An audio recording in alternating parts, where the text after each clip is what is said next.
TUC Radio, San Francisco. Time of Useful Consciousness. Real History. The Spanish-American War and the Rise of U.S. Imperialism. This is part 2 of a 4-part series on real history by the noted scholar and author Michael Parenti. Michael Parenti is among our leading progressive political analysts. He received his PhD in political science from Yale in 1962 and has taught at colleges in the U.S. and abroad. The focus of his lectures is American democracy, U.S. foreign policy, and the invented reality of the media. U.S. foreign policy of our time is clearly interventionist. From the 1950s to today, from Korea, Vietnam to Iraq and Afghanistan, and countless smaller wars in between, the country has moved away from the sentiment once expressed by George Washington, "Beware of foreign entanglements." When did all this begin? Michael Parenti uses the history of the Spanish-American War to answer several very intriguing questions. Who first expressed the desire to annex the island of Cuba? And when? Why did the U.S. attack the Philippines when it was Cuba that they wanted to take over? Why did the U.S. give verbal support to the liberation movement against Spain while selling weapons to Spain to fight the Cuban popular movement? The early African-American emancipation movement inside the U.S. was critical of U.S. plans to attack Cuba. Why, their leaders asked, was the U.S. government concerned about the Spanish repression of the rights of Cubans, while the repression of African Americans within the U.S. was ignored? Some said, quote, "The Negro needs freedom just as much as the Cubans." The Spanish-American War was an important turning point in the transition of the U.S. to an imperial power, and many of the forces at work are eerily contemporary. Here is Michael Parenti with answers to these questions in part 2 of the lecture series on history: The Spanish-American War and the Rise of U.S. Imperialism. This is Michael Parenti for Real History, a series of talks by me about important events and themes in history, the kind that have been buried or ignored or distorted by the powers that be. Those who control our vision of the past exercise control over how we see the present and the future. So to take back our reality, we need real history, not the phony stuff that has been preached to us. Today, I'm going to talk about the myths concerning the Spanish-American War and the rise of U.S. imperialism.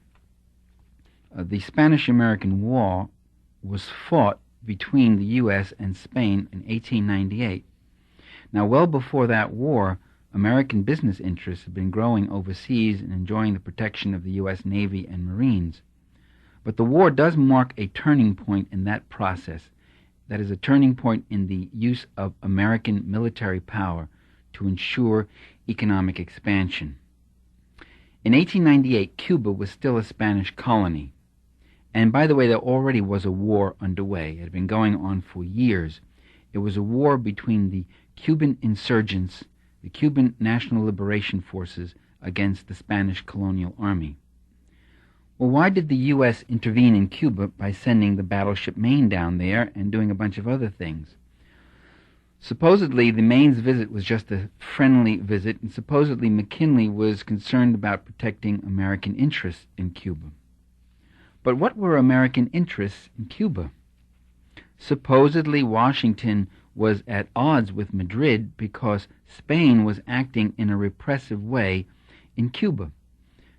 Indeed, Spain was acting in a repressive way. Concentration camps, mass arrests, killing people, trying to repress the insurgency. In addition, the rebellion in Cuba was said to be jeopardizing not only American lives and property on the island, but also the national security of the United States itself. and what Spain was doing to the poor Cubans was a violation of the sentiments of humanity. Well, these denunciations of Spanish cruelties, and there were plenty of Spanish cruelties, they increased in frequency as the U.S. decided it wanted to take over Spain's colonies. The U.S. Senate Foreign Relations Committee in 1898 reported, quote, "The duplicity, perfidy, and cruelty of the Spanish character. This is something the Spaniards have always been and still continue to be in Cuba." Secretary of War Russell Hagel talked about the inhuman cruelties and the absolute barbarity perpetrated by the Spaniards against the Cuban people.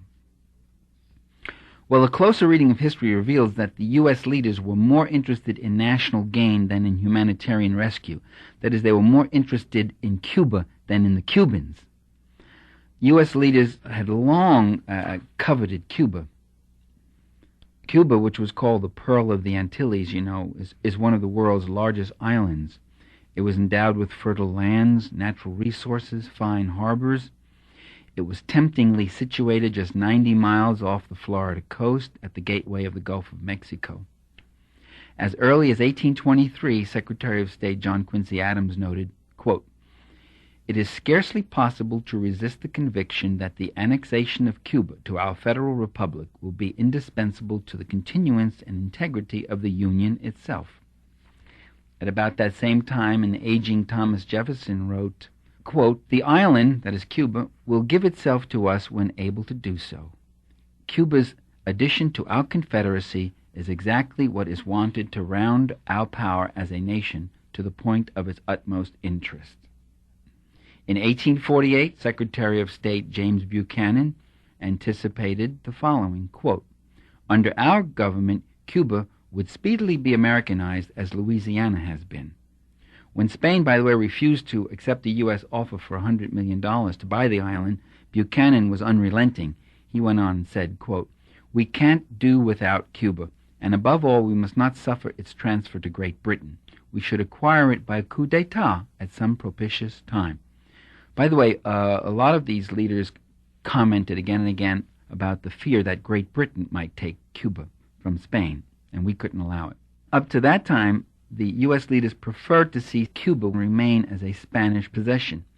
In 1825, Secretary of State Henry Clay wrote, "We could not consent to the occupation of these islands," that is, he was talking about Cuba and Puerto Rico, "by any other European power than Spain." When Mexico and Venezuela planned an expedition to Cuba to assist its independence struggle, the United States let it be known that it would block any such attempt to wrest the island from Spanish hands. So rather than supporting Cuban independence, U.S. leaders expressed a very strange partiality to Spanish rule until the very end of the century, that is, until they were ready to take over Cuba. Actually, that partiality wasn't so strange, because Spain's weakness, as demonstrated by the rapid loss of all its great New World colonies, almost all of Latin America, they just lost it in a few years, led to a belief in Washington that Madrid would never be able to retain whole of its few remaining dependencies. Now, if Cuba were in the hands of a European power that was less feeble than Spain, this would make future U.S. domination much more problematic. Likewise, if Cuba was in the hands of a victorious and an independent Cuban liberation army or liberation force of ordinary Cubans themselves, this too could prove very troublesome to U.S. plans. The historian Luis Perez Jr. writes, quote, "Of all the possible alternatives to Spanish rule in Cuba, none aroused greater misgivings in Washington than Cuban independence.